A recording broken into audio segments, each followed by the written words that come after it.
मित्रों नमस्कार। सूर्यबाला जी को अभी लाइव कनेक्ट होने में कुछ दिक्कत हुई, इसलिए हम लोग इस कार्यक्रम को स्ट्रीम यार्ड से लाइव कर रहे हैं। और आज सूर्यबाला जी मन्नू भंडारी जी पर केंद्रित अपनी बातचीत करेंगी, उनकी रचनाओं पर बोलेंगी और साथ में उनसे जुड़े जो उनके संस्मरण हैं उन्हें साझा करेंगी। आदरणीय सूर्यबाला जी, कृपया अपनी बात रखें। सूर्यबाला जी। नमस्कार। पहले तो अर्पण कुमार जी को, जन सुलभ पुस्तकालय को बहुत बहुत उनका आभार, जो इस तरह आज उन्होंने मन्नू जी का ये जन्मदिन का कार्यक्रम प्रारंभ किया है।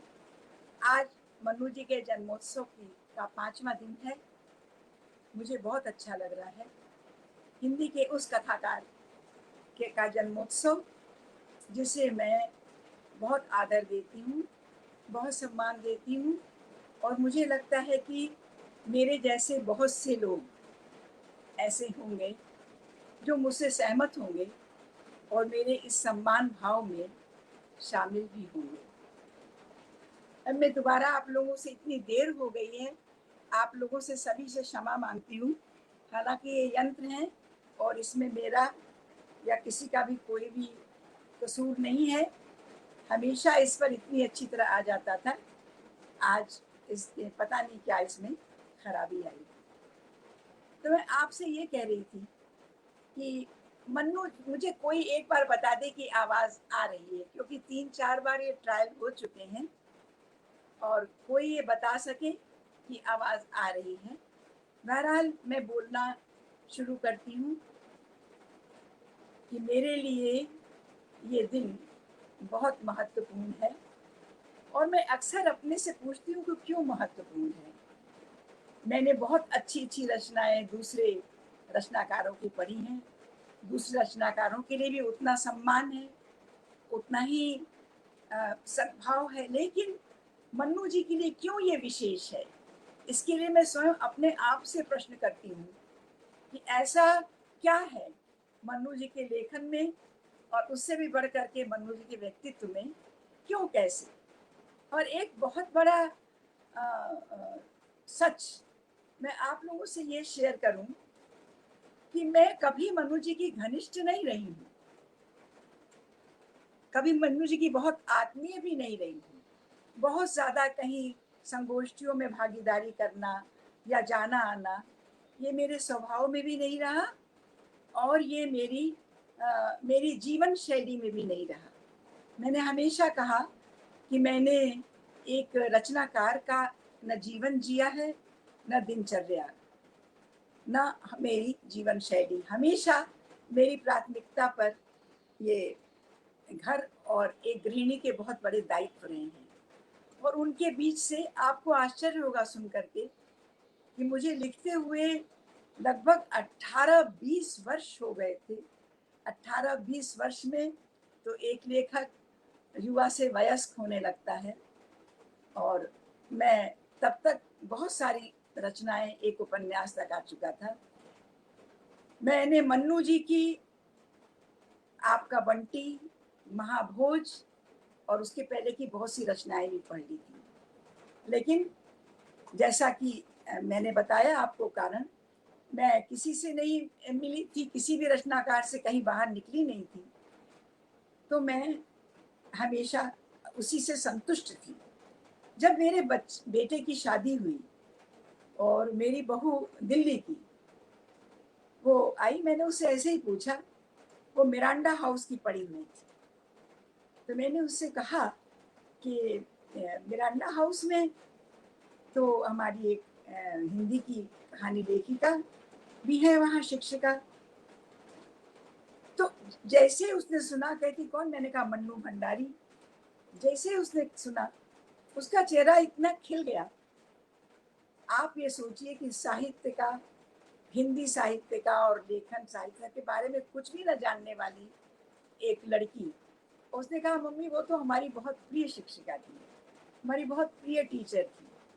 और वो हिंदी की क्लास ज़्यादातर ऑनर्स उसने लिया था कि ऑनर्स वालों के लिए हिंदी की क्लास कोई उतना महत्व नहीं रखती, लेकिन मन्नू भंडारी जी की क्लास में हम सब लोग जाते थे। और हम लोग और तो और हम लोग तो उनकी साड़ियाँ देखने भी जाते थे। मम्मी वो उन्हीं साड़ियों को उनका उनकी उनका चयन साड़ियों का, उनका पहनने का ढंग, उनका चश्मा, उनकी बिंदी, सब कुछ। नमस्कार रश्मि जी, देर बहुत हो गई है इसलिए मैं थोड़ी हड़बड़ी और इसमें सब कुछ थोड़ा सा डिस्टर्ब हो गया है। हाय हाय बेटा। तो मैं ये कह रही थी कि उसने जिस तरह कहा और कहने लगी कि मम्मी आप जानती हैं कि सिलेबस इतना खराब, पाठ्यक्रम हमारा इतना बोरिंग था कि कोई लड़की जाना नहीं चाहती थी। हम मन्नू भंडारी मैडम की वजह से क्लास में जाते थे।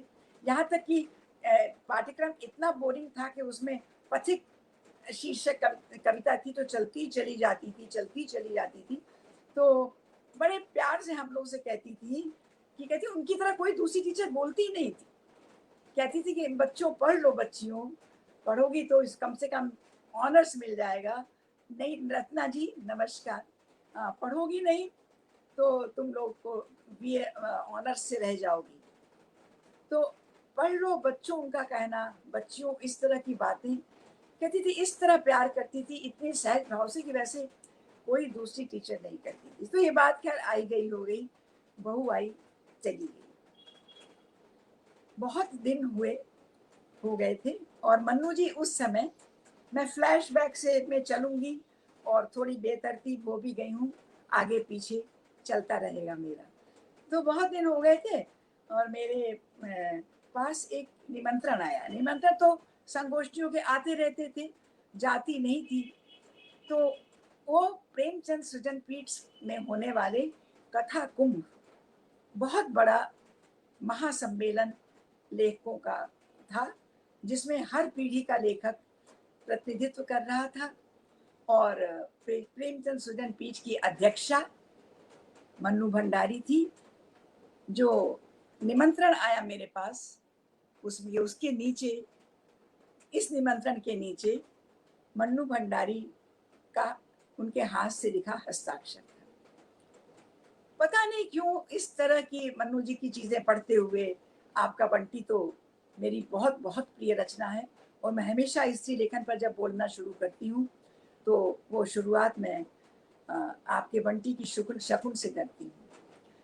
तो वो मैंने सब मेरे दिमाग में था और इस बार भी न जाने की ज़्यादा चांसेस थे, लेकिन मैंने मनु जी को सोचा कि अभी तो 1-1.5 महीने पहले आ गया है निमंत्रण, मैं मनु जी को एक पत्र लिखती हूँ। बड़े असमंजस में, बड़ी दुविधा में हूँ, जाना भी चाहती हूँ, लेकिन अंदर की मेरी सहमी हुई सहमियत, भय कि इतने सारे लोगों के, लेखकों के इतने सागर में मैं कहाँ होंगी, कोई मुझे जानता नहीं होगा, पहचानता नहीं होगा, मैं कहाँ जाऊंगी। एक छोटा सा पत्र लिखा मन्नू जी को कि श्रद्धेय मन्नू जी, मैं बहुत आना चाहती हूँ लेकिन आज तक कभी कहीं नहीं गई हूँ, तो मेरे मन में एक अनाम सा भय, सहमियत और संकोच है, इसलिए आप मुझे क्षमा करेंगी। और ऐसे भी मैं नहीं कहीं कहीं गई हूँ, मैं नहीं आ सकूंगी। लौटती डाक से मनु जी का पत्र आया। प्रिय सूर्यबाला, इस पीढ़ी के जितने रचनाकार हैं उनमें तुम्हारे लिए मेरे मन में बहुत स्नेह और बहुत सम्मान है, तुम्हारे लेखन के लिए। और मैं तुमसे जोर देकर कह रही हूँ, तुम अवश्य आओ, निसंकोच आओ, तुम्हें यहाँ किसी तरह की कोई समस्या नहीं आएगी। That's all. अब उसके बाद मेरी दुविधा समाप्त हो गई थी और मैंने जाने की तैयारी कर ली। वहाँ पहुँच गई। वहाँ पहुँचकर उज्जैन में पहली बार उस इतने लेखकों के महाकुंभ को देखकर मैं सचमुच अभिभूत हो गई, खो गई उसमें, क्योंकि एक के बाद एक ट्रेन से देख रहे हैं, गुच्छे के गुच्छे चले आ रहे हैं अपनी सारी लेखिकाएं जिनके साथ मैं हमारी समकालीन लिखा करती थी, दिल्ली से अलग ट्रेन आ रही, वहाँ से अलग। और बाद में मुझे पता चला कि मेरे ठहरने का प्रबंध भी मन्नू जी ने उसके समझ के, सोच समझ के किसके साथ मुझे शेयर करना है कमरा किया था। दिन भर गहमा गई रही, वहाँ पहुँच करके ही मन्नू जी से मिली मैं, और उन्होंने बड़े संतुलित भाव से, बहुत ज़्यादा मोह माया ऐसे दिखाती नहीं है, उनके स्वभाव में, उनके व्यक्तित्व में कहीं भी ज़रा सा भी ये डिमॉन्स्ट्रेशन दिखाने वाली बात नहीं है। बोली ठीक है, ठीक से आ गई, पहुँच गई, बैठो तुम्हारा इसके बाद है। और इसके बाद मन्नू जी को जिस तरह मैंने यहाँ से वहाँ भाग दौड़ करते देखा, वो प्रेमचंद सृजन पीठ की अध्यक्षा थी, उनके तमाम सारे सहयोगी थे, सब लोग उनके आदेश की प्रतीक्षा में थे, यहाँ वहाँ दौड़ रहे थे, बहुत बहुत अच्छी व्यवस्था थी। एक तरफ से राजेंद्र यादव जी वहाँ भी थे, धनंजय वर्मा जी, कृष्णा सोपती जी, बाकी जितने बड़े छोटे अभी हर पीढ़ी के कथाकार थे ही पहली बार। तो खैर जब बोलने को आया, राजेंद्र जी तो अध्यक्षता कर रहे थे, वो बहुत बाद में बोले, तो मैं बोल लिया, कृष्णा सोपती जी बोली। बाद में राजेंद्र जब बोल रहे थे, तब तक जैसे सम्मेलनों में होता था, बहुत देर हो गई थी, और मन्नू जी के उससे वो बहुत, उनके लिए ये वो था कि नहीं किसी काम में वो व्यवस्थित समय के हिसाब से चलना चाहिए। दूसरे सत्र के लिए बार बार मन्नू जी घड़ी देख रही थी, यहाँ से वहाँ दौड़ती हुई। ऐसा लग रहा था जैसे कोई साहित्यिक सम्मेलन नहीं है, बल्कि मन्नू जी के घर का कोई आयोजन है, कोई उत्सव है। और उसको देखती हुई उन्होंने एक दो बार तो राजेंद्र यादव को इशारा किया, राजेंद्र जी को, उसके बाद 2-3 बार हाथ हिलाया। बल्कि मुझे बड़ा अच्छा लगा जब राजेंद्र जी ने स्टेज पर बैठे बैठे बोलने के बीच में अपना बोलना रोक कर कहा, अरे भाई बोल, बैठ रहा हूँ, सुन लिया तुम्हारा, अभी चुप ही हो जाओ, आता हूँ। और इस पर जोरदार ठाका लगा। इतने बड़े रचनाकार और उनकी पत्नी के बीच में कोई हल्की सी नोक झोंक चली है। हो गया, दिन समाप्त हुआ। दूसरे दिन शायद सुबह का ये था सत्र, और उसके बाद सारी लेखिकाएं फटाफट फटाफट रवाना हो गई। मैं बिल्कुल अकेली रह गई, और मेरी ट्रेन मुंबई से उज्जैन की रात के समय थी, रात को चल के यहाँ सुबह पहुँचने वाली थी। मुझे ऐसा लगा था बीच में कि जो भी लोग एक के बाद एक कुशल क्षेम पूछने, मुझे नमस्कार करने और मेरे लेखन की प्रशंसा या स्तुति करने आ रहे हैं कमरे में, उनमें एक व्यक्ति है जो ज़रूरत से बहुत ज़्यादा पूछ रहे हैं, और वो बैठे ही रह रहे हैं, और मैं इतनी असहज हो गई, क्योंकि आदत मेरी बिल्कुल नहीं थी। और उसके बाद मुझे हल्के से उनके मुंह से थोड़ी सी वो ड्रिंक की, शराब की महक सी लगी। मैं उतने से ही इतनी असहज, इतनी परेशान हो गई। अब ये मुझे याद नहीं है कि मैंने किससे ये बात कही, या ये बात कैसे मन्नू जी तक पहुंची, लेकिन थोड़ी देर बाद ही मेरे पास सूचना आई और गाड़ी आई कि मन्नू जी ने आपको अपने पास बुलाया, क्योंकि मोबाइल हुआ नहीं करते थे उस समय। मन्नू जी ने आपको अपने पास बुलाया है अपने घर, तो आप अपनी स्ट्रोली वगैरह लेकर वहीं चलिए, और वहीं से फिर आपको ट्रेन में बिठा दिया जाएगा। तो मैंने ले लिया, और मेरी एक तरह से जान में जान आई गई वहाँ पर, और मन्नू जी अपने ठीक से बैठाए, राजेंद्र जी भी बैठे हुए थे। मेरे लिए ये लोग बहुत अहम। मैं तो अपनी, जो कहते हैं, बहुत संभाल के थोड़ा बहुत बोल रही थी। मन्नू जी उतनी ही सहज। फिर बाद शाम को उन्होंने हमें खाना खिलाया, और खाने के समय मैंने देखा कि खाना बनाने वाली है, खाना परसने वाली है, लेकिन मन्नू जी स्वयं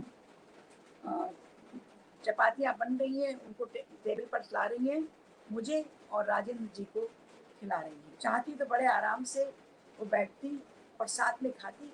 मुझे ये सब बड़ा अजीब सा लग रहा था, और अंदर अंदर लग रहा था कि क्या इतनी बड़ी लेखिका या लेखक लेखिका जो होते हैं, उनके लेखक लेखिका जब पति पत्नी होते हैं, तो उनके बीच भी वैसे ही संबंध होते हैं। क्योंकि राजेंद्र जी, मुझे लग रहा था कि जिस तरह मनु जी को एक बड़े आदेश और रोब के साथ जिस तरह आदेश दे रहे थे, जिस तरह चीजें मांग रहे थे, और जिस त्वरित भाव से मनु जी आदेश पालन की तरह उनको पहुंचा रही थी, वो मेरे मन के अंदर कहीं खुदता चला गया। खैर, उसके बाद मतलब ये बड़ी इतना सा आभास मेरे लिए बहुत ज्यादा था, और एक तरह का आभास भी था, आघात भी था।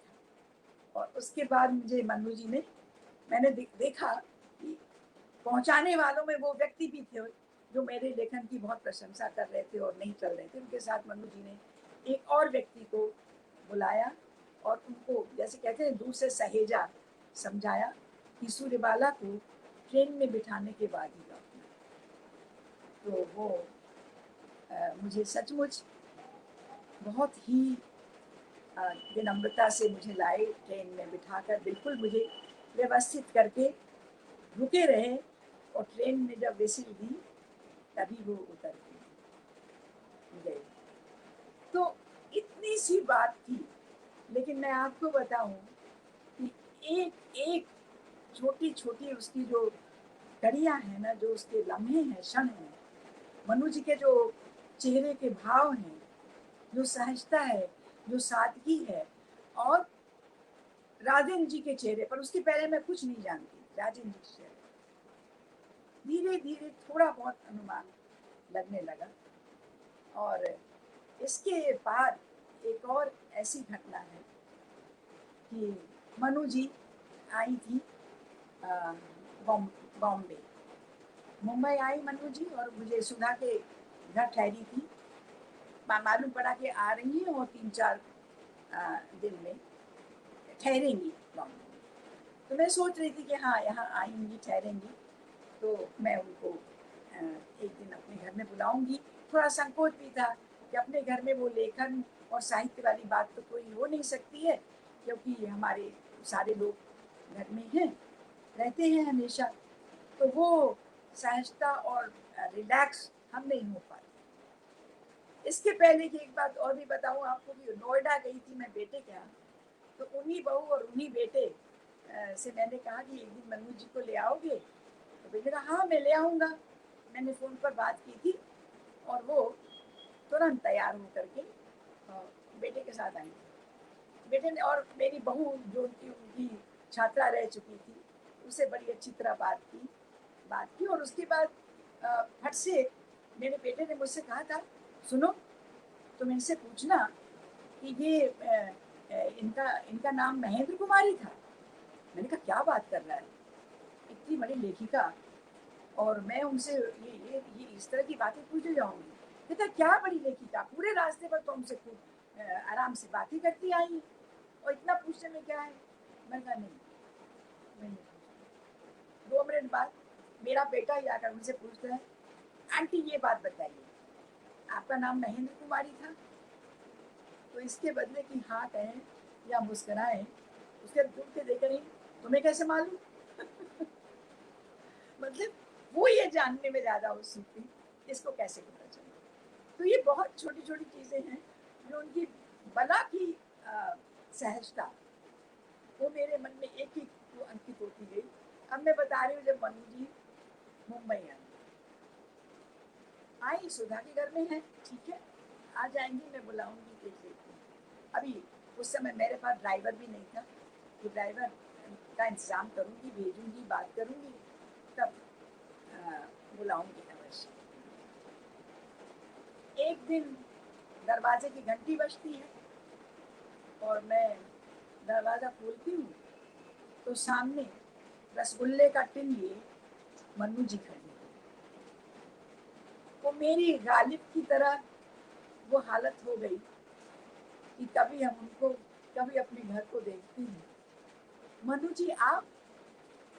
कहते हाँ क्यों? कह लगी मैं यहाँ आई थी, मुझे अपनी कौन किससे मिलना था, तुम्हारे वार्डन रोड पर तुम्हारा, वहीं मैंने पूछा उनसे कि वार्डन रोड कितनी दूर है, उन्होंने बताया, और ऐसे ऐसे करके पता तो था मेरे पास, मैं आ गई, वो आ गई। मैं आपको बताऊं, जितनी अचानक के आने की खुशी थी, उतना ही मेरे अंदर ये असहजता थी कि मैं कैसे जिसको इतना इनसे बैठ के आराम से बात करूं, क्योंकि एक तरफ मेरी सासू जी बैठी हैं, उनका समय है, बाहर के समय मेरे बूढ़े ससुर जी बैठे हुए हैं। तो खैर, अम्मा जी तो थोड़ी देर बैठी, फिर वो चली गई अंदर। उन्होंने नमस्ते नमस्ते की अम्मा जी से, और मेरे से बैठ करके कहाँ कहाँ की बातें करने लगी। यहाँ तक कि उनकी सगाई कैसे हुई थी, कैसे राजन जी से उनका आ, आ, परिचय हुआ था। परिचय हुआ था जब वो कलकत्ता में वो पढ़ाती थी वहाँ पर, और वहाँ के शिक्षा सदन में, पालीगंज में शिक्षा सदन में। और जब वहाँ पे राजन जी पुस्तकालय के लिए कौन सी पुस्तकें मंगाई जाए, इस सिलसिले में आए थे। इस सिलसिले में उनका परिचय हुआ। मनु जी की तब तक कहानियाँ प्रकाशित हो गई थी। राजन जी का भी उखड़े हुए लोग प्रकाशित हो गया था। तो वो इस तरह बात आपस में हुई और एक दूसरे की कहानियों के बारे में बात हुई। और उसके ये क्या, तो उन्होंने ये मुझसे कहा, अपनी साफ गोई की बात, कि उन्होंने अपना मुझसे सब साझा किया, क्योंकि बहुत छोटे तो हम लोग थे नहीं। मैंने उनसे, उन्होंने ये भी बताया कि राजन जी ने अपना प्रसंग, विवाहेतर पहले का, विवाह तो खैर हुआ ही नहीं था, जो उनकी पहले की गर्लफ्रेंड या थी जो, उसके बारे में बताया कि मेरा उससे संबंध था, लेकिन अब वो क्लीन स्लेट है, अब मैंने उसको समाप्त कर दिया। मनु जी ने कहा कि मैंने भी बताया कि मेरा भी एक प्रसंग है, था, वो भी अब समाप्त हो चुका है। तो मनु जी ने उस समय मुझे बताया। मैंने कहा आपका प्रसंग कैसा? कहने लगी नहीं, मेरा भी था। एक थे, हमारी सहेली के भाई थे, और उन्होंने ही प्रस्ताव भेजा था, उन्होंने ही उनके घर के लोग हमारे पास प्रस्ताव लेकर आए थे, मेरे पिताजी के पास। मेरे पिताजी ने स्वीकार भी लिया था, लेकिन बाद में, और सगाई भी हो गई, सगाई के बाद भी वो कट गई। मैंने कहा सगाई के बाद कैसे, क्या? उन्होंने समझाया कि नहीं, वो कुछ पत्रकार टाइप व्यक्ति थे, कुछ राजनीतिक उसमें बहुत रुचि लेते थे, तो उनको लगा कि नहीं, वो नहीं संभाल पाएंगे या नहीं वहन कर पाएंगे। तो उन्होंने बड़े उसके साथ मुझसे ही कहा कि ये नहीं हो पाएगा, तो आप करिए। मैंने सोचा कि मैं क्यों करूं, ये मनु जी की बात है, ये स्वयं क्यों नहीं करते? तो उस व्यक्ति ने कहा कि नहीं, मैं अगर मना करता हूँ तो इसमें लड़की की, आपकी बदनामी होगी। इस तरह वो बात कट गई। ये सारी बातें वो मुझसे कर रही हैं, ये भी कर रही हैं, परिवार की बातें हो रही हैं, स्त्री की बातें हो रही हैं। साफ साफ कह रही हैं कि सूर्यबाला, जब स्त्री, परिवार कहाँ से टिका रहेगा? पूरी सदियों तो स्त्री ने ही अपनी कोहनी पर परिवार को टिकाया था। अब आज की स्त्री ने अपनी कोहनी खींच ली, तो परिवार की इमारत ध्वस्त हो। परिवार को जब तक स्त्री नहीं संभालेगी, परिवार नहीं संभाल पाएगा। तो इस तरह की बातें होती रही, और जब वो बात कर रही होती थी, तो मैं बीच में, लगता था मुझे कि अम्मा जी को किसी चीज़ की ज़रूरत ना हो, अम्मा जी अकेले ये ना सोच रही हूँ कि इनकी कौन आई है जो इतनी देर बैठी है। मैं जाकर बीच में अम्मा जी के पास जाती थी, फिर आती थी, बात करती थी, फिर थोड़ी देर बाद जाकर के अम्मा जी और बाबू जी को पूछ आती थी। और मुझे बड़ा संकोच लग रहा था कि मनु जी को कितनी निराशा होगी कि ये क्या, बार बार बैठी हूँ, मैं बात कर रही हूँ, और बीच में बार बार उठ करके अंदर जा रही है। क्या है, मनु जी चली गई वापस। और जब वो वापस चली गई दिल्ली, दिल्ली जाने के बाद कुछ ही दिनों बाद मुझे पता चला कि जब वो मेरे पास आई थी, उस समय तक उन्होंने राजन जी से अलग होने का अटल फैसला लिया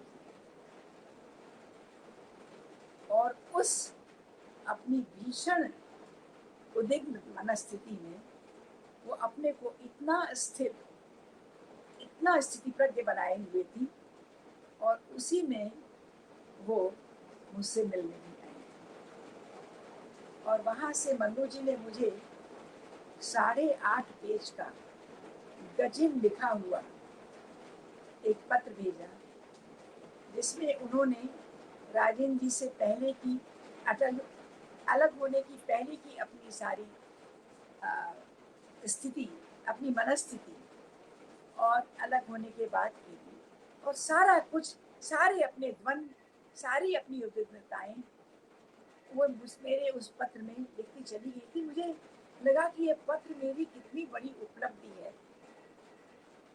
कि कोई ऐसी घनिष्ठता नहीं है और वो मुझसे ये सारा कुछ बांट रही हैं, शेयर कर रही हैं।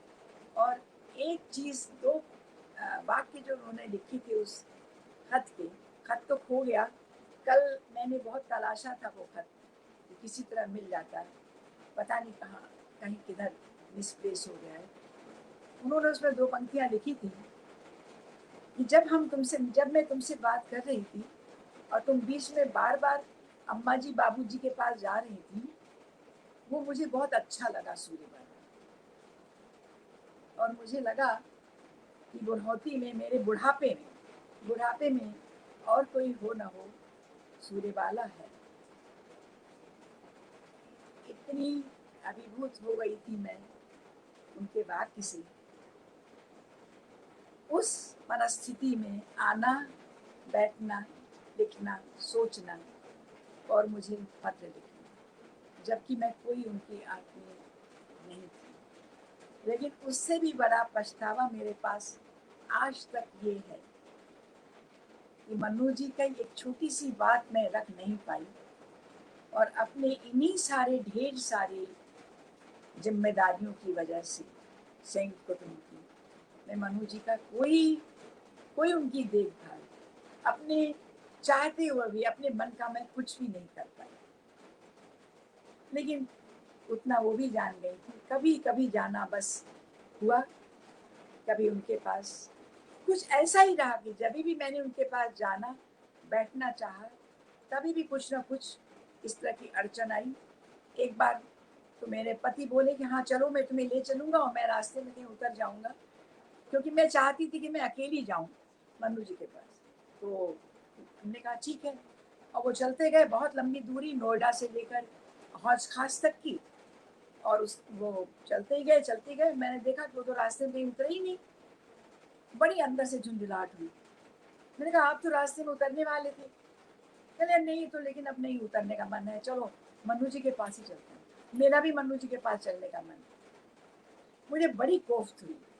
मैंने कहा ये क्या करेंगे मन्नू जी के पास जाकर। लेकिन जब मैं पहुंची हूँ, इतनी खुश, इतनी मगन हो गई मन्नू जी लाल साहब को देख करके कि हाँ हाँ ठीक है, क्या करना था, क्या आराम से बैठ करके वो बातें हुई। लेकिन उसके बाद वो थोड़ी बहुत जो 1-2 बार की बातें थी भी, वो भी, उस पर भी पूर्ण विराम लगा, क्योंकि बहुत खराब तकलीफ उनको अपने न्यूरोलॉजिक समस्या उनके अंदर, दाल के अंदर की तरफ हो गई थी, जिसका कि कोई इलाज नहीं। वो पढ़ाते पढ़ाते लड़कियों को उस दर्द से बेहोश हो गई थी।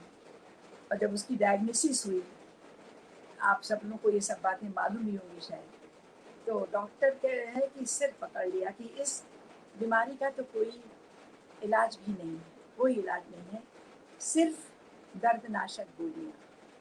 और इतनी मैंने देखा उनको एक बार दर्द तकलीफ में, इतनी दर्दनाशक गोलियाँ खाते हुए, सेडेटिव्स खाते हुए, अगर न खाएं तो दर्द महसूस करें, और अगर सेडेटिव्स खा रही हैं तो वो उनकी पूरे, उनके जो कहते हैं ना विचार तंत्र को शिथिल कर देता था। और कुछ नहीं, उनकी सारी इच्छा कि मैं और लिख पाती, अपनी अधूरी कहानियाँ पूरी कर पाती, अपने ये कुछ एक उपन्यास की उनके अंदर थी इच्छा, कुछ अधूरी कहानियों को कुछ पूरी करने की थी। बस 2-4 एक ही लिख पाई और अंतिम बार तो मुझे याद है कि अब तो खैर बोलना सुन भी नहीं पाती है, तो मैंने उनसे कहा कि आने की बात दिल्ली जाने पर तो बहुत तकलीफ हुई थी। कहने लगी नहीं तुम मत आओ। मैं समझ गई, मैं मतलब तुम्हारे नहीं चाहती। तो वो मुझे मना करना भी मुझे बहुत अच्छा लगा कि नहीं, मैं नहीं चाहती कि तुम मुझे इतनी तकलीफ में देखो और मेरा वो आकर के उसको लेकर परेशान हो और मैं उस तरह की कराती हुई तुमसे बात भी नहीं करना चाहूँगी, तुम वापस चली जाओ। मैं वापस आ गई। तो ये बहुत थोड़ी सी मैंने आपको संस्मरणों की झलकियाँ पहले बता दी, बाकी आप सब जानते हैं। हमेशा मैंने देखा है कि कई चीज़ें हैं मनु जी की। एक पहली चीज़ तो ये उनको देखते ही होती है कि इस सादगी के सदके एक और चीज़ जो बहुत मैंने सुना है, शारद जोशी जी कहा करते थे कि जिसको आप बहुत मानते हो, जिस भी रचनाकार को, जिस लेखक को, उसके बहुत पास मत जाइए, क्योंकि आप जैसे जैसे उसके पास जाएंगे लेखक छोटा होता जाएगा, लेखक छोटा दिखता जाएगा। ये बहुत से लोगों ने महसूस भी किया है। सब लेखकों का, सब रचनाकारों का ये सच नहीं है, लेकिन बहुत से लेखकों का ये सच भी है। शरद जी तो खैर व्यंग्यकार थे। और दूसरी चीज़ ये भी कि सादगी और विनम्रता वाली बात भी जो मैंने आपसे कही ना, बहुत से लोग बहुत सादगी से, बहुत विनम्र दिखते हैं, लेकिन थोड़े वो बाद ही आप देखेंगे, आपको समझ में आ जाएगा कि वो विनम्रता भी उनकी साफ साफ एक ओढ़ी हुई विनम्रता होती है, वो उनकी स्वाभाविक विनम्रता नहीं होती है। तो ये जो निदा फाजली ने कहा है ना कि हर आदमी में होते हैं 10-20 आदमी, जिसको भी देखना हो कई बार देखिए। लेकिन मन्नू जी की उसमें संदर्भ में ये चीज़ बिल्कुल उल्टी बैठती है। जो कहा है कि संस्कृत का वो जो श्लोक है कि क्षणे क्षणे यन्नमता मुपैति तदेव रूपम रमणीयताया। उसका जीतिकाल के किसी कवि की भी इस तरह की एक पंक्ति है कि जो जो निहारिये नियरे हुए नैननी, त्यों त्यों खरी निखरे सी निकाई।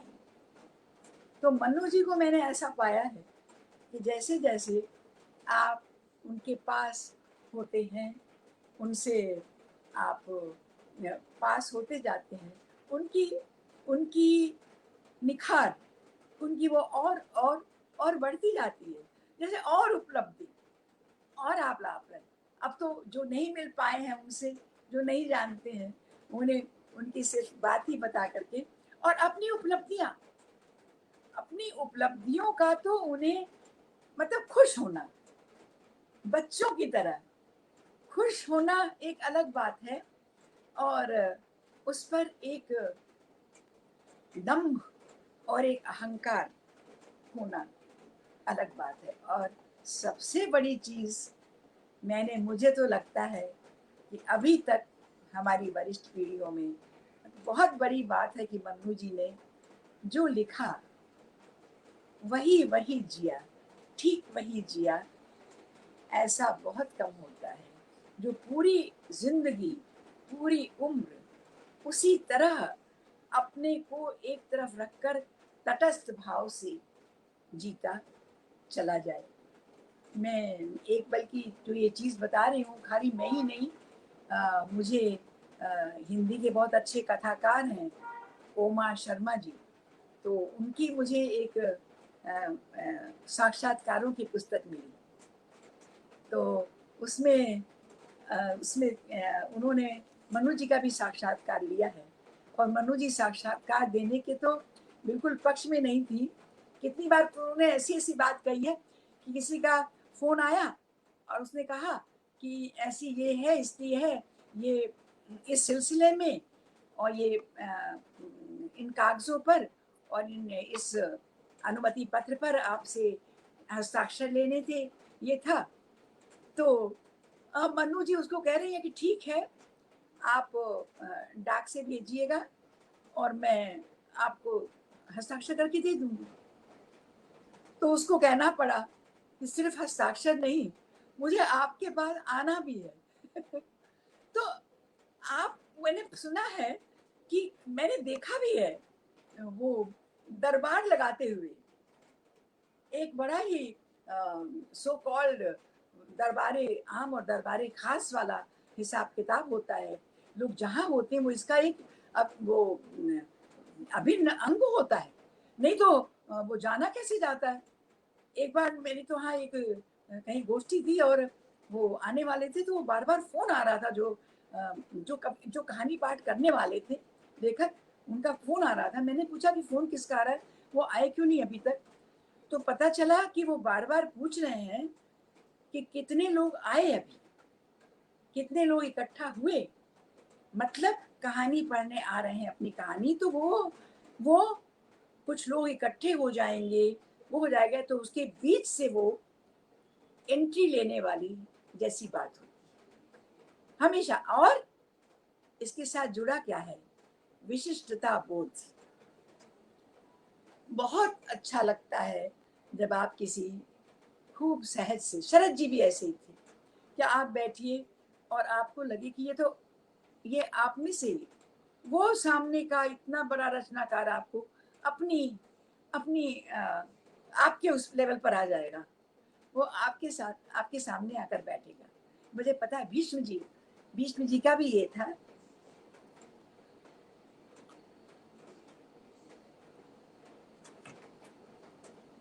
कार्यक्रम बहुत देर से शुरू हुआ है और मैं उमा शर्मा के उससे मैं एक थोड़ा-सा पढ़ना चाहती थी कि ये कैसी सुरुचि, छोटा-सा अंश, कि उन्होंने भी वही महसूस किया जो मैंने महसूस किया था। तो एक एक बस 2 पैराग्राफ हैं कि आप उनसे किसी अपरिचित की तरह मिलें, तो उनके लेखिका होने का आपको कोई सुराग भी नहीं मिले। घरेलू सी दिखने वाली, नामालूम, सीधी-सादी महिला, हर किस्म की बौद्धिक तड़क-भड़क से दूर और संतुष्ट भी। ये 77 में लिया था, उन्हें 77 की थी उस समय मन्नू जी। आप उनके घर जाएं तो पूरे चयन और स्पेस में जो खुलापन और नफासत, एस्थेटिक, उनका चयन, जो नफासत दर्ज मिलेगी, उसे देखकर आपको कुछ शक हो सकता है कि इस सादगी भरी व्यवस्था और अविभाज्य की मालकिन जरूर कुछ पढ़ी लिखी होगी। आप वो सब देखेंगे तो। मगर ये वही उस्ताद लेखिका हैं जिन्होंने हिंदी साहित्य को दर्जनों सशक्त कहानियां और 2 बेमिसाल उपन्यास दिए हैं। ये आभास तो आपको देर तक नहीं होता। इसके बरक्स आपने यदि पहले उनकी रचनाएं, खासकर उपन्यास पढ़ रखे हैं, तो आप इस निष्कर्ष से नहीं बच सकते कि मन्नू जी के पास नितान सहज सदी भाषा में सामासिक सामाजिक चिंताओं को बृहत्तर कलात्मक आयाम देने की अद्भुत क्षमता है। एक और चीज उन्होंने बहुत अच्छी लिखी है मन्नू जी के अध्ययन कक्ष के बारे में, जो बात मैं शुरू से लेके चल रही हूँ, इस सादगी के सदके वही उसी बात की पुष्टि करती। आप सोचिए, मैं गई हूँ, थोड़े से ही सही के घर में तो गई हूँ, को चारों तरफ स्वाभाविक है, अच्छी बात है, there is nothing wrong in that, कि उनकी जो कुछ मिला है उसकी लगी हुई है। मेरे यहाँ भी आपको ऊपर कुछ लगी मिलेगी, लेकिन मैं आपको ये बता दूं कि ये सारी चीजें समेट कर मैंने, अंदर का कमरा है ये, और बाहर के मेरे ड्राइंग रूम में आपको मेरी कोई भी चीज, कोई पदक, कोई चिन्ह, कोई सर्टिफिकेट, कुछ भी नहीं दिखाई पड़ेगा। तो यहाँ लिख रहे हैं वो मन्नू जी की अध्ययन कक्ष। मन्नू जी के अध्ययन कक्ष में कुछ पल गुजारना तो एक विशुद्ध अलौकिक अनुभव था। पूरी दीवार नुमा ग्लास केसों के भीतर से पढ़ने को न्योतती नई पुरानी सैकड़ों साफ सुथरी किताबें। किताबों के शेल्फ के नीचे थोड़ी चौड़ी बाहर निकलता सा रैक, रैक की सतह पर सभी महत्वपूर्ण पत्रिकाएं सिलसिलेवार ढंग से सजी हुई, पहल, हंस, कथा देश, तद्भव, कथन, नया ज्ञानोदय और दूसरी बहुत सी। आपका जब मन हो पढ़ लीजिए, ढूंढने ढांढने में जाया करने को न ऊर्जा है न समय है। वहां उस कोने में कुछ पूछा ओमा शर्मा ने कि आपकी किताबें कहाँ? तब कह रही हैं वहां उस कोने में, ग्लास केस में नहीं, रैक के अंदर मेरी अपनी किताबें, रैक के अंदर मेरी अपनी किताबें हैं। उधर नीचे वाली में उनकी अतिरिक्त प्रतियां रखी होंगी, मेरे जैसे संवादी या शोधार्थियों को भेंट स्वरूप या स्मृति चिन्ह की तरह दिए जाने के लिए। आखिर वाली को खोलिए, हाँ वही, वो मेरी रचनाओं के अनुवाद हैं। निकालिए, अंदर अंदर एक पत्र होगा, अंदर एक पत्र होगा, स्लिप होगी, उससे पता चलेगा किस किस भाषा के अनुवाद हुए। मैं उनके निर्देशों पर उस करिश्मे से रूबरू हो रहा हूँ। फ्रेंच, जर्मन, अंग्रेजी, चीनी, जापानी और पता नहीं कौन कौन सी भाषाएं। यह मेरी कहानियों का तजाकिस्तानी में किया अनुवाद है। पिछले दिनों वहीं के एक सज्जन दिल्ली आए थे, फोन पर अनुमति चाहिए थी। मैंने कहा पत्र भेज दीजिए, दिल्ली में दूरियां काफी हैं। तो बोले यदि मैं आपसे मिलना चाहूं तो आपका स्वागत है। मैंने कहा, बहुत अच्छी हिंदी बोल रहे थे मुझसे। पूछने लगे आपको पता है तजाकिस्तान में सबसे लोकप्रिय लेखक कौन है? मैं क्या बताती, मुझे तो उसे नक्शे में ढूंढने में भी दिक्कत हुई। जी हाँ, वो आप हैं, मन्नू भंडारी। उन्होंने कहा तो मेरा दिल बैठ गया। तभी तो मेरे मन में आता है ऐसे ही पढ़ने वालों को लेकर कि जो मन में है वो लिखती चली जाए। और उसमें इन्होंने लिखा है कि उनके 3 अनुवाद, 3 मराठी अनुवाद के संग्रह थे और उसके बाद उनके 2 बंगला अनुवाद के संग्रह थे। तो ये तो इस लेखिका का कद है, कैसे लिया क्या नहीं। देर बहुत हो गई है, मैं अपनी चीज़ों को ज़्यादा फैलाऊंगी नहीं और अपने आप थोड़ी बेतरतीबी हो गई है, समेटूंगी। बस यही कहूँगी कि उसके बाद थोड़ा सा बता दूं किस तरह उनका लेखन मुझे बहुत प्रभावित करता है। बहुत छोटे में बताऊंगी, देर हो गई है, क्योंकि लेखन में उनकी कहानियां देख लीजिए और शुरू से कैसे चली हैं। लिखा है कहीं कि यूं ही, किसी महत्वाकांक्षा की तरह नहीं, यूं ही कहानी लिख ली। मैं हार गई पहली कहानी और लिख करके कहानी पत्रिका को भेज दी कि हाँ लोग भेजते हैं, इसे भेज अच्छा, भेज दी। और उसके बाद कोई उत्तर, 15 दिन, 1 महीना, 1.5 महीना कोई उत्तर नहीं आता है। मन के अंदर उदासी हुई, दुख हुआ, उद्विग्नता हुई, लेकिन अपने को मन में समझा दिया और भी बहुत काम है, नहीं लिखना। मैं लिखने मेरा मैं लिखने के उपयुक्त नहीं हूँ, इसका मतलब नहीं आया जवाब तो कोई बात नहीं। लेकिन 1.5-2 महीने बाद भैरव प्रसाद गुप्त जी का पत्र आता है और स्वीकृति के साथ उस कहानी की बहुत प्रशंसा आती है, बहुत प्रशंसा। अब पहली कहानी यूं ही लिखकर भेजी हुई, उसकी इतनी प्रशंसा, सुनने वाली का आत्मविश्वास और खुशी तो बढ़ेगी। और स्वयं मन्नू जी ने जहां कहीं लिखा है, अपना ऐसा कमाल का आत्मविश्लेषण किया है, कहीं कोई आत्ममुग्धता है ही नहीं, कहीं कहीं किसी तरह की नहीं। साफ साफ लिखा है कि और मेरा तो बस लिखने का जुनून, नशा चढ़ गया कि वाह, मुझे मिल गया प्रोत्साहन, अब मैं लिख रही हूँ, धड़ाधड़ शब्द हैं उनके, लिखा और भेज रही हूँ। दूसरी कहानी भेजी और था कि हाँ प्रशंसा। तीसरी कहानी भेजी तो लिखा है कि तीसरी कहानी में भैरव जी का जो आया पत्र, वो ये आया कि पहली कहानी के बाद किसी नए लेखक की दूसरी कहानी उसके ऊपर की हो तो अच्छा है, उसके ऊपर की ना हो तो उसके समकक्ष की हो, उसके समकक्ष की भी ना हो और उससे नीचे, थोड़ी नीची हो तो ये चिंता का विषय हो सकता है।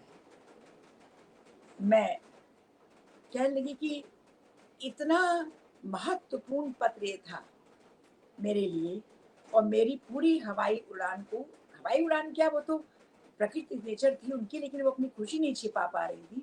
उन्होंने सोच लिया कि नहीं, सोच करके जल्दबाजी में इस तरह उड़ना नहीं है।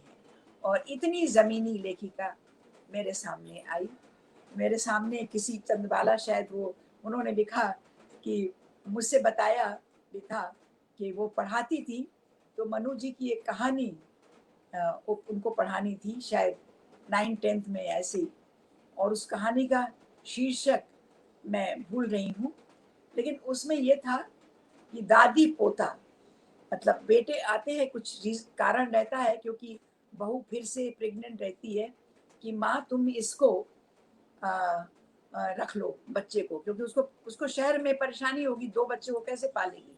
तो अपने छोटे से बच्चे को, 1 साल के बच्चे को दादी के पास छोड़ दी। अब दादी को तो मानो कि आठों सिद्धि नवोनिधि मिल गई। दादी ने उसको कलेजे से लगाकर इतना प्यार किया, इतना प्यार किया। गांव में सारा जो मांगे वो मिल रहा है, सब कुछ। क्या बहुत संक्षेप में मैं कहानी बता रही हूँ, जो पढ़ाते पढ़ाते शिक्षिका और सुनते सुनते ये बच्चों की आंखों में आंसू आ जाते थे कि वो इतना कि अब दादी से वो बच्चा अलग नहीं हो रहा है। और जब बीच में फिर से बेटे बहू आए और उन्होंने देखा कि ये तो बिल्कुल गंवार हो गया बच्चा, लिथड़ लिसड़ इधर उधर जो कुछ आ रहा है वही खा रहा है, और कोई भी इसको तमीज नहीं, कुछ उसको एटिकेट नहीं, कुछ सीख नहीं रहा है, कुछ समझ नहीं रहा है, और ऐसे कैसे इसका क्या होगा। फिर एक बार दादी ने नहीं दिया, फिर थोड़े दिन बाद दूसरी बार फिर आई, और बच्चा भी दादी से इतना हिला मिला। अंत में दादी को ये हो गया था, प्रणाम उदय भानु जी, दादी को ये हो गया था कि अब तो ये बच्चा मेरे पास से जाएगा नहीं। ये मैं बताऊंगी आपको कि मनु जी को मनोविज्ञान की कैसी सूक्ष्म समझ है कि अब तो ये जाएगा नहीं। उन्होंने कहा कि ठीक है, ऐसे ही है तो जाओ, और हम तो खुद ही मना रहे हैं कि जाए, तो मैं शायद चला जाए तो मैं 5 रुपए का प्रसाद चढ़ाऊं। मतलब ये दादी किस तरह अपने अंदर के गहरे आत्मविश्वास से लगाओ कि चला जाएगा तो मैं 5 रुपए का प्रसाद चाहूंगी, जाए किसी तरह। भाई ये तुम्हारे साथ जाए तो ये तो बेकार हमारे साथ हिलगा रहता है, लगा रहता है। और एक गांव के आदमी को भी भेज दिया, क्योंकि उनको पूरा विश्वास था कि बच्चा तो कि वो नहीं रहे, उसका मन जिद मचाए, रोए गाए, उसको लेके वापस आ जाना। और वो आदमी 5 दिन बाद अकेला लौटता है। वो पागल की तरह देखती है, दादी पूछती है जो भी नाम रहे बच्चे का, मुन्नू नहीं आया है। कहता है नहीं, मुन्नू तो वहां बहल गया, बहुत बहुत हवाई जहाज, रेलगाड़ी सब उसको दिखाई गई, वो बहल गया। माँ जी, आप जो चाहती थी ना, तो मुन्नू मुन्नू बहल गया। तो कहानी का अंत है कि वो अपनी साड़ी के खूंटे से 5 रुपए का नोट निकालती और जिस तरह आंसू भरी आंखों से देती है, चला गया। हाँ तो और क्या, अच्छा है ना, जाओ, प्रसाद माना था ईश्वर भगवान को चाहा। मनु जी को की कहानियों में एक अजीब तरह का मनोविज्ञान है, व्यंग्य है, और उसके साथ साथ बिटवीन द लाइन्स, बहुत ज्यादा बिटवीन द लाइन्स पढ़ने को हमें मिलता है, ध्वन्यार्थ निकलते हैं।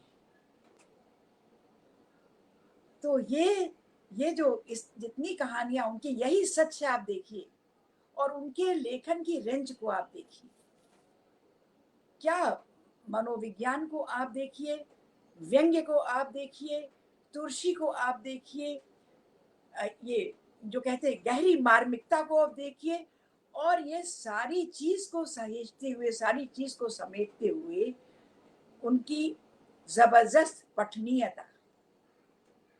महत्वाकांक्षा, रमा आ गई, बहुत अच्छा लग रहा है, नमस्कार रमा। तो आप ये सोचिए जरा कि मन्नू जी के चारों तरफ क्या माहौल था।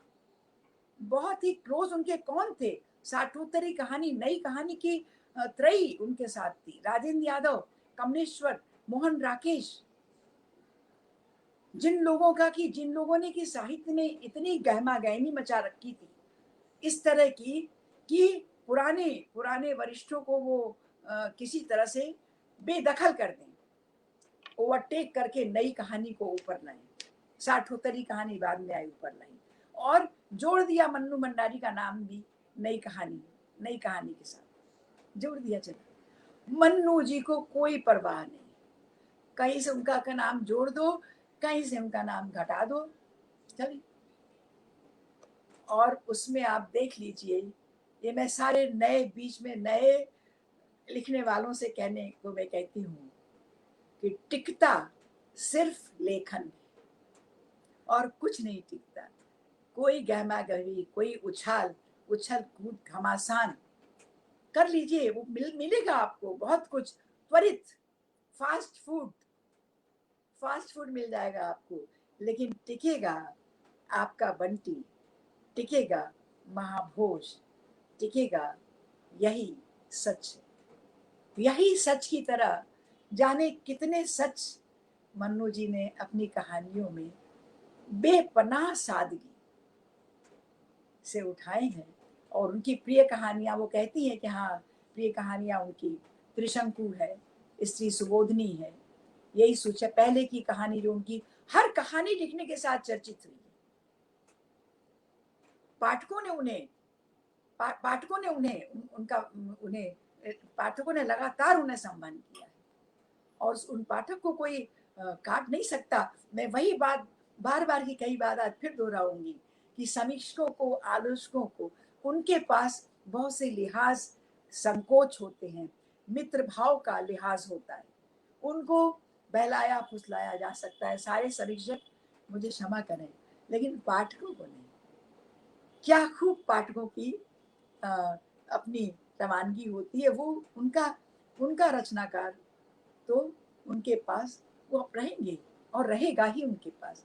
अकेली कहानी इतनी पुरानी, आप देखिए, आपको मैं अब देख के आपकी कहानियों के साथ मत रख के देखिए, अकेली कहानी सोमा बुआ की कहानी, क्या वो एक एक निरी सी औरत जिंदा रहने के लिए क्या क्या नहीं करी, जिजीविषा उसकी, पति नहीं पूछ रहा है। स्त्री जीवन के तो इतने चित्र, इतनी रंग रेखाएं खुली हुई है मन्नू जी के। और शुरू किया है उन्होंने अकेली और मुक्ति वाली रचनाओं से। मैं आपके सामने मुक्ति कहानी का पाठ भी करना चाहती थी, लेकिन अभी नहीं कहूंगी क्योंकि बोल दिया है इतना। और इसके बाद ये मैं समाप्त करूंगी। तो आप देखिए कि आपका बंटी उठाइए, अरे क्या भूचाल लाई ये। धर्मयुग में जब साप्ताहिक आपका बंटी आता था तो लोगों में पढ़ने की होड़ मच जाया करती। और मैं शर्त रखती हूँ कि कोई आपका बंटी पढ़ने वाली ऐसी नहीं होगी, संवेदनशील पाठिका या पाठक, जो रोया ना हो कभी। एक नहीं है, कोई एक एंगल नहीं है आपका बंटी। आप देखिए, मेरी तो हर बात स्त्री लेखन की जब मैं शुरू करती हूँ, स्त्री विमर्श की शुरू करती हूँ, तो वो आपका बंटी से शुरू होती है, क्योंकि आपके बंटी में एक चीज नहीं है। आपका बंटी में वो आपका बंटी समय से बहुत आगे की रचना है, समय से बहुत आगे की कृति है। जब मन्नू जी ने आपका बंटी लिखी थी, उस समय इतने तलाक, इस तरह से स्त्री का बिना सामाजिक डर के दूसरा विवाहेतर संबंध, विवाहेतर प्रेम, विवाहितर संबंध और तलाक, ये डिवोर्स और फिर पुनर्विवाह, ये सब इतने समाज में नहीं थे, ये आज हो गए। मन्नू जी ने 50 साल बाद की, 40 साल बाद के समय को लिखा है। बहुतों ने उस समय कहा भी था कि ये तो हिंदी भारत की, भारतीय समाज कहाँ है, भारतीय समाज की कहानी नहीं है। लेकिन आप उस मन्नू भंडारी की, आपका बंटी की जो शकुन है, वो एक मील का पत्थर, एक मोड़ है हिंदी स्त्री लेखन का, क्योंकि ये पहली स्त्री है शकुन जो अपने लिए भी जीने की मिसाल रखती है। उसके पहले की सारी स्त्रियां त्यागमयी थी और वो हमेशा त्याग समर्पण करती थी। वो मैं भी करती हूँ अभी भी, वो अलग संदर्भों में वो अलग और बहुत महत्वपूर्ण चीजें हैं। लेकिन यहाँ जो कथानक मन्नू जी ने लिया था, और एक बात बताएं, उन्होंने लिखने से पहले उन्हें मालूम था, पूछा गया कि आपका बंटी कहाँ से मिला आपको, तो उन्होंने बताया कि एक दो नहीं, ये 3-3 बंटी मेरे 3-3 बच्चों का मैंने ऐसे देखा था। एक तो मोहन राकेश जी का, और कोई एक खुली बात है, इसलिए मैं सब जो बातें आम हैं, लिखी जा चुकी हैं मन्नू जी द्वारा किताबों में, वही मैं आपसे शेयर कर रही हूँ। वो तो इन्होंने जाकर मैं राकेश जी के पास गई और राकेश जी से इन्होंने अनुमति ली, राकेश जी मैं इस पर लिखना चाह रही हूँ, तो मैं क्या आपका ये थीम, इस आपके जीवन वाला मैं लेकर के, मैं इतनी डिस्टर्ब हो रही हूँ, तो मैं लिख सकती हूँ। तो राकेश जी ने बड़ा अच्छा जवाब दिया। उन्होंने कहा कि मन्नू जी, आप तो ये किसी लेखक का अपमान कर रही हैं। मतलब आप को लेखक कैसे कह सकता है कि आप मत लिखिए। आप एक लेखक एक स्वतंत्र चेता व्यक्ति होता है, आप जो चाहिए वो लिखिए, मैं आपको बिल्कुल इसके लिए मना नहीं कर सकता। और उन्होंने जो लिखा है, जो बंटी की पीड़ा, तकलीफ और तड़प जो एक बच्चे की देखी है, आज फिर से मैं बताऊंगी, आज इस तरह लोग तलाक के पक्ष में बोलते हैं, वो बुरा नहीं है जब आप हर तरह से जिसे, लेकिन उस समय जो छूटा हुआ बच्चा होता है, पूरे पश्चिमी समाज का ये आज एक अभिशाप बन गया है। वो हमेशा कहते हैं एक लेगेसी ऑफ डिवोर्स। मैंने अमेरिका में जब थी, बॉस्टन में, तो एक किताब पढ़ी थी, तो उसमें था कि हम कितने भी तार्किक तर्क से इसको सही साबित कर ले, लेकिन ये नहीं सही हम साबित कर सकते, क्योंकि पीछे छूटा हुआ बच्चा और वो बंटी की एक एक उसे वो इस तरह इतनी मार्मिकता से उकेरा है मन्नू जी ने कि जो किसी को कोई बताए तो नहीं, लेकिन वो पुस्तक पढ़ के आपका मन भीग जाता है। आपने उदय भानु जी पूछे, मन्नू भंडारी जी अपनी रचना धर्मिता में राजेंद्र जी से कितनी प्रभावित या अप्रभावित रही। लेकिन मन्नू जी ने बड़े आराम से कहा है हमेशा कि मैं राजेंद्र से अपने वो लिया करती थी, उनसे पूछा करती थी, राय पूछती थी और दिया करते थे, लेकिन मैंने जो मुझे ठीक लगता था वही मैं मानती थी, और जो नहीं ठीक लगता चुपचाप सुनकर छोड़ दिया करती थी। आपका बंटी के लिए उन्होंने लिखा है कि मैंने इतना चाहा कि राजेंद्र इसको पढ़ें, सुने, लेकिन राजेंद्र जी ने मना कर दिया। उन्होंने कहा जब छप छप कर किस्तें आएंगी तो मैं पढ़ लूंगा। तो राजेंद्र जी से उनका लेखन नहीं प्रभावित रहा है, उनका लेखन बिल्कुल उल्टा रहा है। उन्होंने तो कभी कभी बड़े आराम से व्यंग्य में कहा कि भाई आपके चिंतन मनन जब सबके चीज में, उस चिंतन मनन में पाठक तो पीछे छूट जाता है। मैंने हमेशा कहा है रचनात्मक लेखन में एक सीमा से ज्यादा चिंतन मनन सब कुछ होता है, लेकिन आप उसे चाहे व्यंग्य में लिखिए, चाहे मार्मिकता में दीजिए, सहजता में देखिए, उसकी पठनीयता में आँच नहीं आनी चाहिए। मन्नू जी का सबसे बड़ा जो गुर है, जो उनकी जड़ी बूटी है, वो यही है कि वो उसमें तलाक के सारे और आधुनिक स्त्री, उस समय आधुनिक स्त्री के साथ जुड़े सारी समस्याएं वो जो आज 40 वर्ष बाद भी हैं। कामकाजी स्त्री, आर्थिक रूप से आत्मनिर्भर स्त्री है वो शकुन, और उसको वो भी नहीं है उस तरह का जो कहते हैं लोक लज्जा वाला लिहाज जो उस समय था, वो कर रही है, विवाहित संबंध कर रही है। दुर्दशा सिर्फ बंटी की हो रही है, जो यहाँ से वहाँ, वहाँ से यहाँ।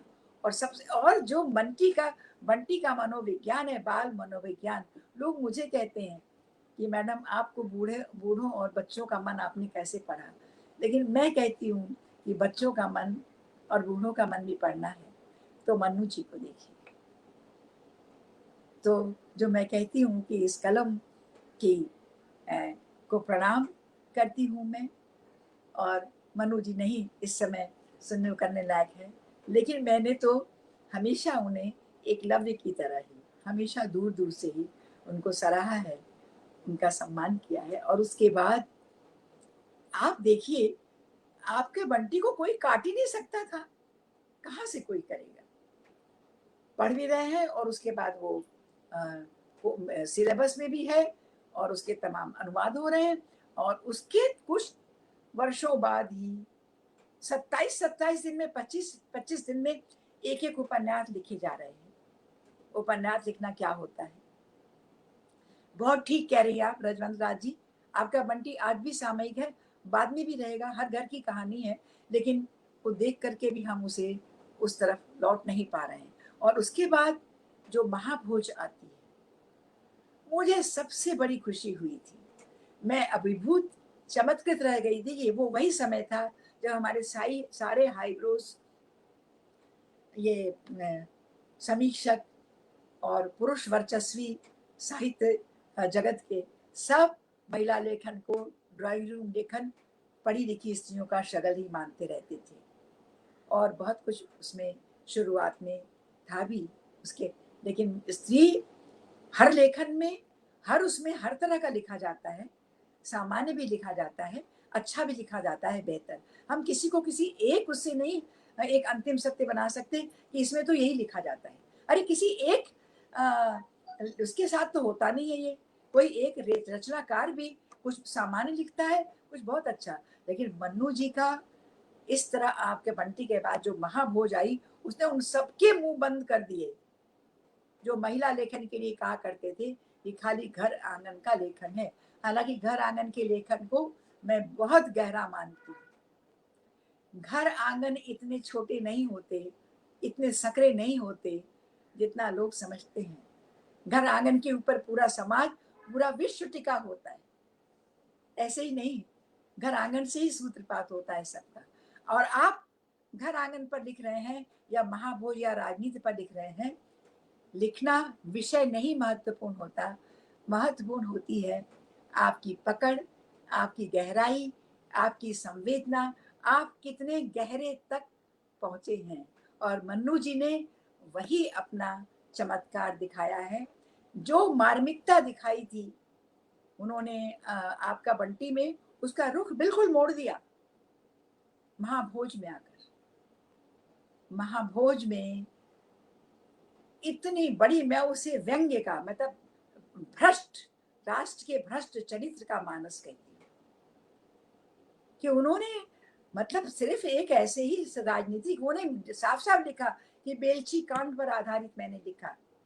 बेलची कांड में जो जिंदा जला दिए गए थे हरिजन, उसको लेकर मैं इतनी उद्विग्न थी, मैं सो नहीं सकी और मैंने उस पर लिखने की सोची। लेकिन सोचना अलग बात होती है, आप उसको कितने स्तरों पर दिखाते हैं। आप देखिए उसमें चाहे दार साहब का, उन्होंने लिखा है कि दार साहब का चरित्र तो मेरे बचपन का अजमेर के चरित्र से, इतने वर्षों तक वो चरित्र मन्नू जी के साथ रहा, महाभोज में आकर निकला। तो उसी में आप दत्ता साहब का देखिए, दार साहब का देखिए, शिक्षा मंत्री लोचन भैया, और उसमें विशेषकर विशुलास, किस तरह उपन्यास प्रारंभ होता है, एक सस्पेंस के साथ शुरुआत होती है और उसके बाद किस तरह वो उसकी परतें खुलती है। और सिर्फ राजनीति नहीं, आप देखिए कि इस समाज की हर भ्रष्ट पक्ष, इस समाज के हर भ्रष्ट कोने का सच, कुटिल सत्य उजागर होता है। आते हैं उसके पास, किस ठसके के साथ आते हैं दत्ता साहब, दार साहब के पास, मंत्री के पास, और किस तरह उनको कागज के कोटे के उससे पहले किस तरह घुलकर बात की जाती है और फिर किस तरह उनको बिल्कुल चुप कर दिया जाता है, विनम्र कर दिया जाता है, अपने अपनी तिकड़मों से को दार साहब, और फिर उनको कागज का कोटा अलॉट, जिस क्षण कागज का कोटा अलॉट हुआ है अखबार से, उस क्षण से वो उसके गुलाम हो जाते हैं। और जब वापस लौटते हैं तो अपने साथी से कहते हैं कि छपा हुआ अंक रोको, दूसरा अंक निकलना है। दूसरे अंक में विरोधी नेता ने जो भाषण दिया है उस भाषण की खूब निंदा करके, और उसके बाद शासन तंत्र जिस तरह गया है, किस तरह विरोधी दल का नेता जाकर के भी वही कर रहा है, किस तरह शासक दल का। मनु जी किसी के साथ नहीं है, निसंग है, निवृत्त है। उनका है कि देख लो हर कहीं वही है, हर कहीं देश के हर उसमें घुन लगा हुआ है, कोई वर्जित नहीं। और एक जगह तो ये भी लिखा है कि घुन जो होते हैं, वो भी तो कहीं हमने पढ़ा था कि गेहूं, हम लोग कहते हैं गेहूं के साथ घुन भी पिसता है। गेहूं के साथ घुन पिसने वाली बात अब पुरानी पड़ गई। अब तो गेहूं साबुत ऐश करता है, घुन पिसते रहते हैं। तो ये मन्नू जी की कलम का चमत्कार, इसे हम रचनात्मकता कहते हैं। रचनात्मकता, बहुत साल हो गए मेरे पास वो पुस्तकें हैं भी नहीं इस समय, कहाँ खुश खोई थी इसमें। इसलिए अपनी स्मृति के आधार पर जो मुझे जितना अभी स्मृति में था, मैंने आपको बताया मैं कहानी पढ़ना चाहती थी, लेकिन कहानी मैंने नहीं पढ़ूंगी अब, क्योंकि अब मैं इसे एक और सच के साथ समाप्त करती हूँ, जिस सच ने मुझे बहुत बहुत तकलीफ दी है। मेरे लिए वो बहुत तकलीफ दे सच है। और वो सच ये है कि जब तक मैंने मन्नू जी की वो मुड़ मुड़ के देखता हूँ जो राजेंद्र जी ने लिखा था, और उसके जवाब में मन्नू जी ने लिखा था कि मुड़ मुड़ के देखते तो ये भी देख लेते। और उसके बाद उनकी जो पुस्तक ये कहानी नहीं आई, उसने मुझे बहुत ज्यादा तकलीफ दी, बहुत ज्यादा डिस्टर्ब किया। पूरा मैं पढ़ भी नहीं पाई, लेकिन मैंने बार बार अपने को झकझोर कर ये पूछा कि मन्नू जी जैसी स्वतंत्र चेता स्त्री ने कैसे ये सब बर्दाश्त किया, क्यों बर्दाश्त किया।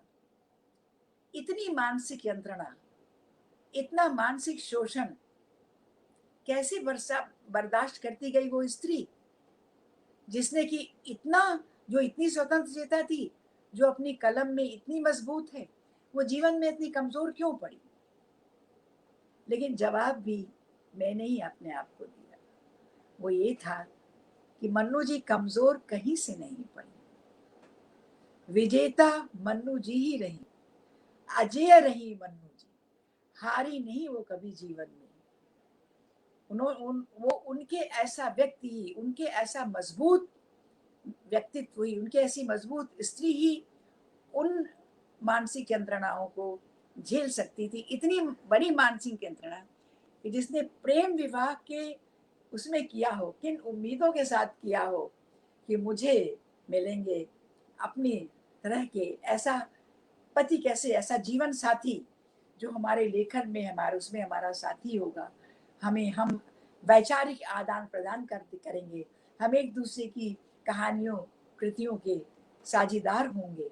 वैसा तो 5, 10, 15, 20% जो भी हुआ हो, लेकिन उसके साथ साथ जो और कुछ हुआ, वो छल के ऊपर पूरी जिंदगी जीने वाली मन्नू जी थी। इस तरह का छल जो कि उन्होंने विवाह के तुरंत बाद समझ में आया। और दूसरी चीज मैंने जो जवाब देती हूँ, मैं अपने आप को ये देती थी कि मनु जी इंतजार करती रह गई। वो क्या है ना जफर का कि उम्रे दराज मांग कर लाए थे, 4 दिन 2 आरजू में कट गए 2 इंतजार।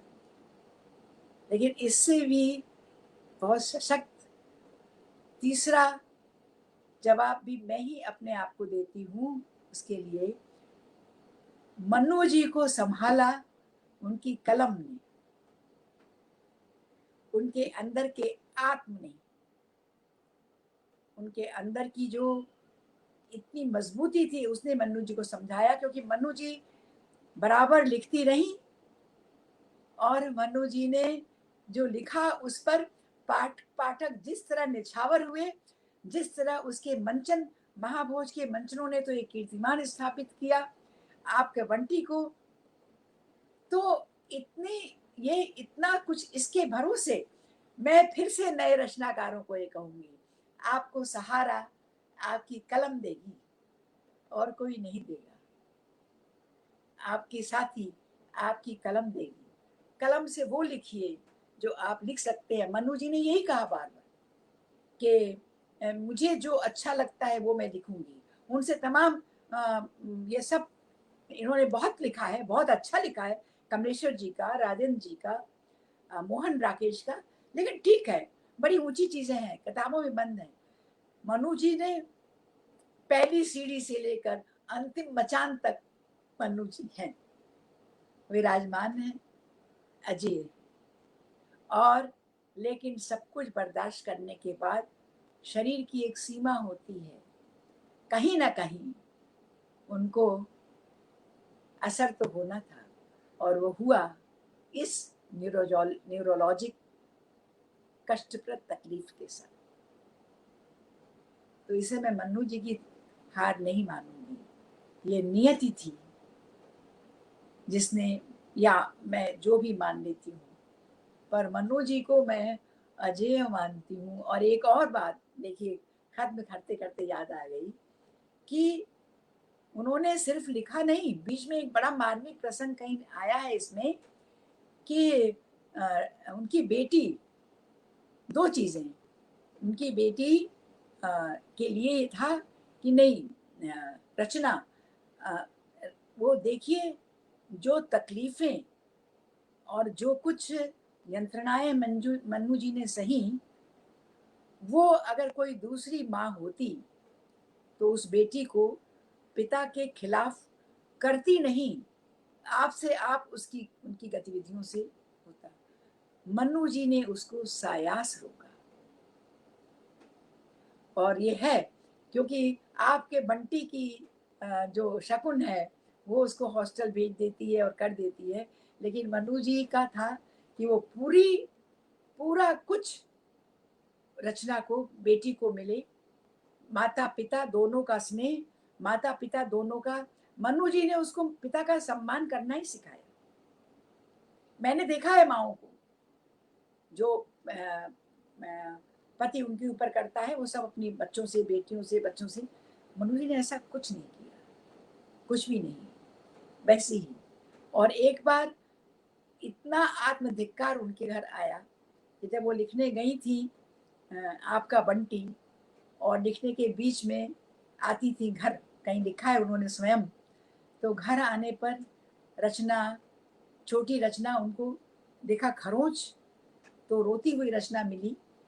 और जो ये शनिवार इतवार घर आती थी, 5 दिनों के लिए हॉस्टल में रहकर लिखती थी, ये उपन्यास पूरा कर रही थी, हालांकि सिर्फ 25-27 दिन। तो बच्ची के मुंह से निकला कि आपको क्या, आप लिखिए, आपको मेरे खोज रखने से क्या है। बच्ची का इतना कहना ही उनको मथ गया। और कभी जब बच्ची वहां जाकर ये वो कलकत्ता में बहन के पास, बड़ी बहन सुशीला जी के पास रहती थी, तो पता नहीं कैसे कैसे उसको समझ में आया, उसने किसी से कह दिया कि तुम कहाँ जाती हो कलकत्ता। किसी ने पूछा तुम कलकत्ता कहाँ जाती हो, तो उसने कहा कि वहीं तो मेरी मम्मी है, छोटी जब थी। मन्नू जी से पूछा किसी ने कि आपको कैसा लगता होगा जब आपकी बेटी कहती होगी कि मेरी मम्मी वो है, अपनी मौसी को। मन्नू जी ने चेहरे से जतलाया नहीं, लेकिन उनके अंदर का हाहाकार उनके लेखन में उजागर हुआ है, प्रकट हुआ है कि बड़ी लेखिका बनने से ज्यादा जरूरी माँ, वैसी माँ बनी रहना है।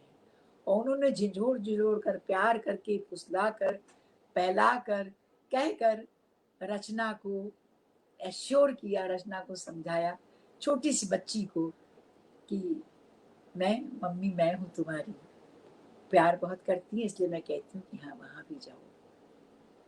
तो ये जो हम मनोविज्ञान की बात करते हैं, बहुता मैंने देखा है। देखिए कि मैं ये भी बता दूं अब आपसे जाते जाते कि मैं इस पर भी जांचती हूँ, परखती हूँ। मेरा आभास है बड़े बड़े रचनाकारों के पास का। मैं उस लेखक को बहुत सम्मान देती हूँ जिसने लेखन के साथ साथ जो लिखा उसका अंश मात्र भी जी पाता है। अगर हमने जीवन को नहीं संवारा तो हम लेखन को क्या संवारेंगे। लोग कहते हैं कि लेखकों का सम्मान आज घटा है। अगर नहीं घटा है, बढ़ा है या सम्मान दिया जाता है तो उसके और भी कारण हैं। आप उन कारणों पर मत जाइए। आप सिर्फ अपनी रचना को तौलिए, अपने लेखन को तौलिए, अपनी कलम पर वो नहीं रख ले दीजिए, उसी के साथ जिए। रचनाकार होना, लेखक होना कोई गहमा गहमी वाला, घमासान वाला या बड़ी यश प्रतिष्ठा या इस सब के ऊपर मचान पर चढ़ी हुई चीज नहीं है। ये एक अलग सुख है। और मनु जी ने भी यही कहा है कि मेरे लिए ये सब प्रशंसा और ये सब ऊंची ऊंची वो अच्छा लगता है, लेकिन सबसे बड़ा सुख है लिख पाना। आप लोगों को शायद पता हो कि मनु जी को पद्मश्री भी मिल रही थी, उन्होंने नहीं लिया इमरजेंसी के दौरान। और भी बहुत बहुत लेखकों ने क्या क्या किया मुझे तो नहीं मालूम। मैंने पहले ही आपसे कहा कि मैं बहुत घरवारी स्त्री हूँ, गृहिणी हूँ, और मेरे लिए भी लिखना मेरे जीवन की शर्त है। लेकिन जीवन में मेरी पहली प्राथमिकता मेरा घर, मेरा परिवार है, जिसे मैं अपने सिर पर एक ताज की तरह पहनती हूँ। तो बहुत बहुत धन्यवाद आप लोगों का। मैं बहुत परेशान थी, लेकिन मैंने जो भी थोड़ा भी जो कह पाई उसके लिए आप लोगों का बहुत आभार। अर्पण जी आपका धन्यवाद सूर्यबाला जी, एक बेहद संतुलित और सारगर्भित वक्तव्य के लिए। और मित्रों, जैसा कि हमने इस बात की घोषणा भी की और इसे पोस्टर पर भी रखा, मनु जी दूर दूर लेकिन बहुत पास पास। आपने देखा कि वह पास कितना पास है, हृदय के पास है और मन के भीतर मनु जी बैठी हैं सूर्यबाला जी के। एक कथा आपका ही दिया हुआ ये कैप्शन था बता दीजिए। वह परकाया प्रवेश करके किया हमने। मित्रों, बहुत शानदार वक्तव्य। और अभी हमारे कई दर्शक श्रोता साथ जुड़े रहे, उनमें से किन्हीं ने कहा भी कि अंत तक आते आते आपने इस वक्तव्य को बहुत मार्मिक बना दिया। सचमुच ही मनु भंडारी जी के जीवन वृत्त और जो उनका रचना संसार है, दोनों पर सधी हुई और विस्तृत यह समीक्षा, यह टिप्पणी लंबे समय तक याद रखी जाएगी। एक रचनाकार दूसरे रचनाकार को किस तरह आत्मसात करता है, उसे लेकर कितना संवेदनशील होता है और उसकी रचनाओं से स्वयं को कैसे जोड़ पाता है, यह वक्तव्य इसका उदाहरण है। सूर्यबाला जी, आपने जनसुलभ पुस्तकालय के इस कार्यक्रम के लिए समय निकाला। हम अपने पूरे साथियों की ओर से आपका हार्दिक आभार व्यक्त करते हैं और हमारे तमाम दर्शक श्रोतागण जो हमसे जुड़े हुए हैं, आप सभी का भी हार्दिक धन्यवाद। कार्यक्रम थोड़ा विलंब से शुरू हुआ, उसके लिए खेद है मित्रों, कुछ तकनीकी समस्या आ गई थी। अभी कुछ ही देर में बलवंत कौर जी मनु भंडारी जी पर अपनी बात रखने जा रही हैं, ठीक संध्या 7:30 बजे से। आप सभी से अनुरोध है कि कृपया साथ बनाए रखें। बलवंत कौर जी उसी मिरांडा हाउस से जुड़ी हुई हैं जो मिरांडा हाउस मनु भंडारी जी का कार्य क्षेत्र रहा है।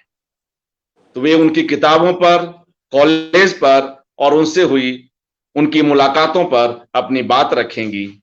आप सभी साथियों का वहां स्वागत है। मिलते हैं मित्रों कुछ ही देर में। नमस्कार। सूर्यवाला जी, आपका पुनः नमस्कार। मेरा बहुत बहुत आभार जी, नमस्कार।